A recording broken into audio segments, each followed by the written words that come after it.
Grow Great is a city government leadership podcast with Lisa Norris and me, Randy Cantrell. Each week we share insights, experiences, and wisdom to help you and your leadership grow great. Our website is growgreat.com. One of the best measurements of knowing if you're moving in the right direction for a high-performing team is when team members come to you, let's assume that you're a top-level leader, but a team member comes to you and they say that they have identified a problem, but simultaneously they tell you, we've already solved it, and here's what we did. And they're just kind of checking in and reporting it. You didn't even know that it happened until after they solved it. That's the greatest feeling in the world when they tell you that. And I'm not saying it happens all that frequently, but when that happens, you know you're on track. You know you're headed in the right direction. Arnold Schwarzenegger had a rule on complaining that Lisa and I have been batting around here for a little while. And here's his rule. No complaining about a situation unless you're prepared to do something to make it better. If you see a problem and you don't come to the table with a potential solution, I don't want to hear your whining about how bad it is. It couldn't be that bad if it hasn't motivated you to try to fix it. So what's your first blush thought? You've been living with this quote for a little while, but of course, what do you think of when you hear that rule on complaining? Well, I love Arnold Schwarzenegger for that rule. That's what I can tell you about it. The whole principle of don't just bring me a problem, bring me a solution. I've lived by that, and you want your team to acknowledge it. But sometimes what I've found, that seems like a simple principle or simple rule to you and me, Randy. But I've found in leading teams, especially as I've had new team members come on, that doesn't come natural to many. Many expect the leadership to solve the problems. They escalate to leadership. You fix it and tell me what to do. And I think that's the difference in managing and leading that we've talked about before. Leading is helping them. What do you see as a solution? You are the ones on the front lines doing the work. You are the ones that have identified the problem. What would make it better? Because I'm flying at 30,000 feet. You're on the ground level. So what would make it better for you? And kind of teaching them that concept and not letting the second part of that is always not, let me rephrase it, seeing a problem and then doing nothing about it and then coming and saying, oh yeah, that's been going on for 2 years. That drives me crazy. I'm like, what? Let's just fix it. And why do we keep, the definition of insanity, we keep doing the same thing, expecting a different outcome. Let's fix it. So teaching the team members about the Schwarzenegger rule is key, because if you expect them to understand and know that, it's not going to get accomplished. You have to remind them, what would you do? What do you need to do to fix that problem? And I always believe it needs to be a solution from your people. Now, you can guide the thought, but they're the ones who are going to know if the solution is workable or not.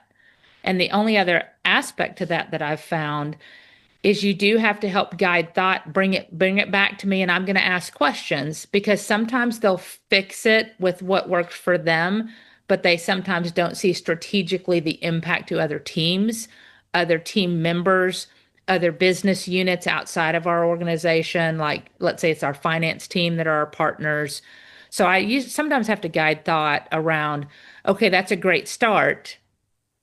Now, what does that look like to them? Have you gotten with them? Oh, no, we haven't gotten with them. Well, do you think we should get with them? Yeah, let's get with them. So sometimes you still have to, as a leader, I know the answer and I could give them the answer, but that doesn't help them grow. And our whole principle of this show is grow great, right? You may know the answer as a leader. You could tell them the answer and you could tell them the solution, just go do this. But does that help your team become high performing? No, you're just managing the task at that point and dictating the outcome.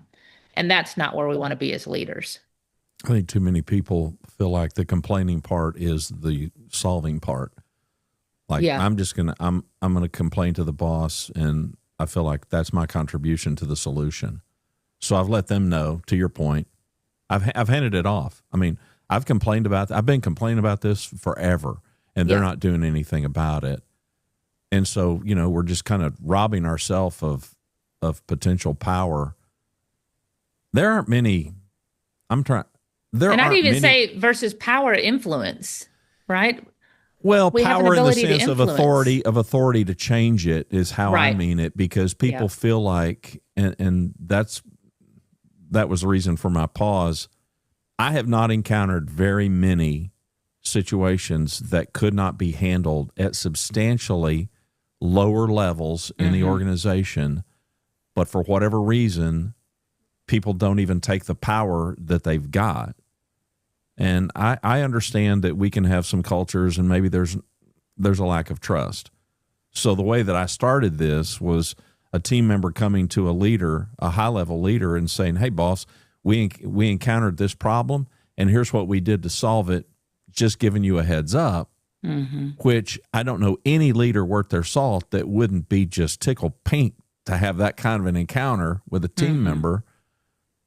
But it's not lost on me that there are also a lot of team members that wouldn't feel comfortable even solving something, and they certainly wouldn't feel comfortable going and owning it and telling the boss, we did this. If anything, it'd be like, okay, let's all keep this on the down low. We're not going to let the boss know anything. We took care of it. We solved it. Out of sight, out of mind kind of a thing.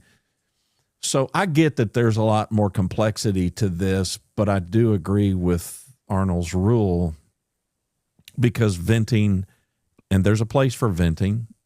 I'm not denying that, the steam needs to go somewhere. Yep. But so many of us just get on this hamster wheel of just complaining and complaining and complaining and complaining. So the last sentence is the one that it couldn't be that bad if it hadn't motivated you to try to fix it. You've got to act. You've got to be willing to act. You're exactly right. And as we lead, I think it's critical in this conversation for our listeners to understand whether it is you complaining, because leaders can complain. We've all been there. Oh, yeah. I've complained, right? You have to complain one to the right person that's willing to listen and hear you out. I call it venting in the right room. Yeah, Lisa and I. But don't vent without a solution. That's the downfall, because great leaders are also going to pick up on that quick, and it's going to wear down your perception in their eyes. I've never minded people venting if they come with a solution and just say, listen, I just need you to hear me out. I'm frustrated and I trust you. When it starts with that, then I'm certainly going to listen to them and know. And then I'm like, okay, what are we going to do about it? And almost always the high performing leaders, which is a bell curve, mind you. You've got your bell curve with the 10% that are high performers, the bell curve of 80% that are average leaders. They're good leaders. They're just not great yet. And then your 10% of leaders that really need to be moved off the bus. Right? They're not high performers. They're not leading. They're just managing. I mean, so you've got this bell curve, but your high performers will almost always in that venting situation go, well, here's what I've been thinking about. I think I should do this, this, and this, because they're seeking your confirmation, one, and two, typically your perspective. Do you see that I should be doing anything different? And their ego is low enough to listen and apply that. High ego leaders, I'd be interested in your perception, Randy. High ego leaders, they're not even going to tell you what they're doing because they think they're best and they know better, so they don't want any input. And to me, that's not a high performer. That's on the 10% end that you can see through quickly, because they have such high ego.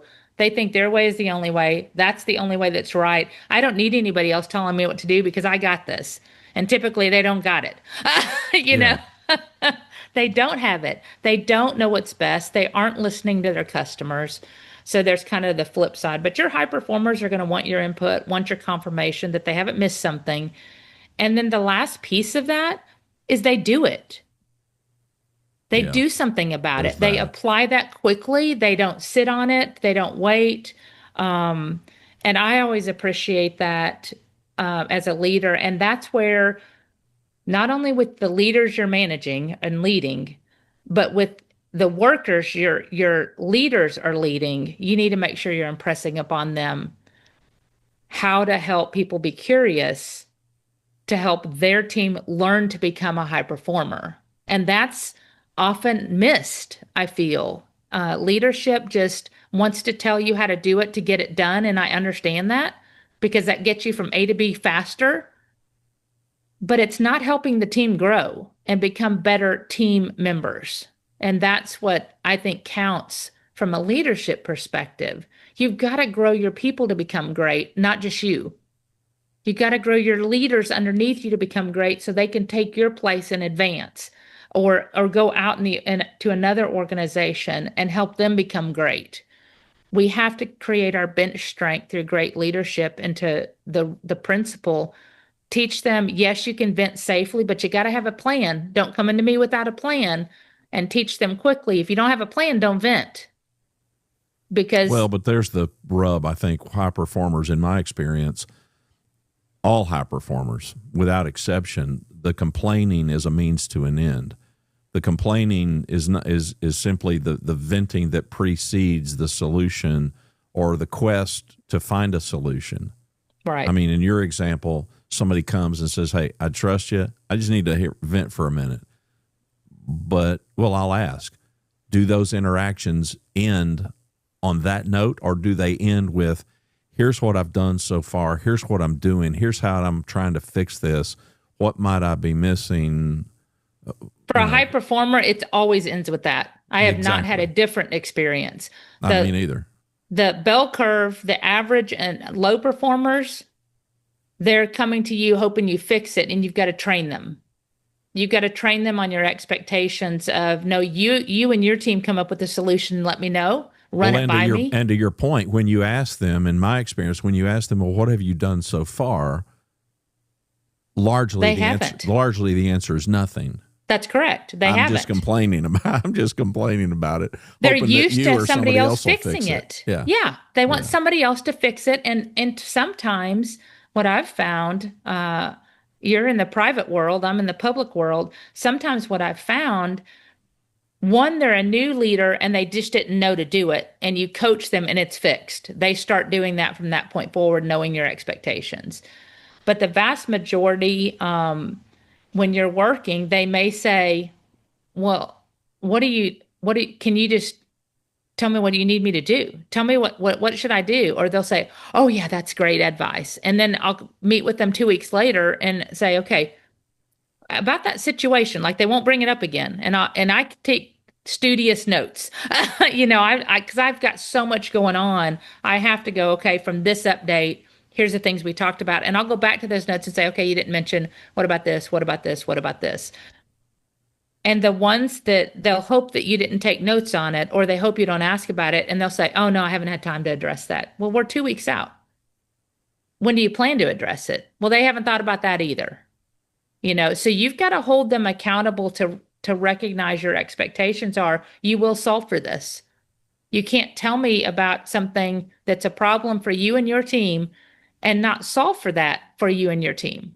How much of that do you think is a leadership issue versus how much of that do you think is just the initiative of the individual employee?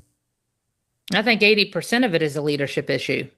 I do think there's 20% accountability on the team once the leader gives them something to follow up, just as I would expect the leader to do. It trickles down. And you can't have a high-performing team with only 3 high-performing individuals at the top. A high-performing team, to your point in the start of this conversation, is when the frontline employees know they are empowered to identify a problem, solve for the problem, and bring it up to you and communicate well to say, here's the problem, here's what we've done. I do like confirmation before they just change something, because sometimes they don't see everything that I might see through a different lens or a different optic. So what are some things as a leader? What are some things as a leader that you've done that have worked well to help facilitate that initiative on the part of team members? Most of the time, for me, it kind of depends on where that leader is in their leadership journey. If they've been a longtime leader, I try to empower trust upon them and say, if you haven't done this already, when might you get with your team? And they're okay, I can get with them next week. Again, let's assume it's a high performing but new leader, right? They'll say, I'll get with my team next week. Usually then I expect them, I said, well, bring it back to me. Tell me what your team came up with, and let's just run through it to make sure I don't see something else that, from my perspective, that you might want to be inclusive of doing. If you have a leader that's a longtime leader, usually what I see successful in the team is they get with their team, they strategize with the team, and they delegate to the team to solve it. That's most impactful. And then following through, the biggest gaps long term in any team assignment that I've seen, and it's a gap, not necessarily a weakness. In other words, you're teaching them how to do this strategically, is when you get the team to understand impact. Like they will do the task and put everything together for their sake that solves it in their minds for that business unit. But the gaps often are, now what was the impact, like I mentioned earlier in the conversation, to others? What is the impact of finance? What's the impact to the user? How are we going to keep this from happening again? That is where we've got to change thinking and strategize to wrap up the entire strategic solution so that there is a pin in it. And not only have you solved for it for today, I tell the team, solve for it 5 years from now, that this doesn't happen again. And we have prevented it and corrected it long term from everybody's standpoint.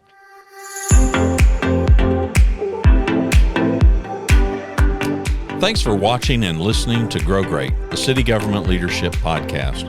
Our website is growgreat.com. For Lisa Norris, I'm Randy Cantrell. We hope you'll subscribe to the show, and we hope you'll tell a friend.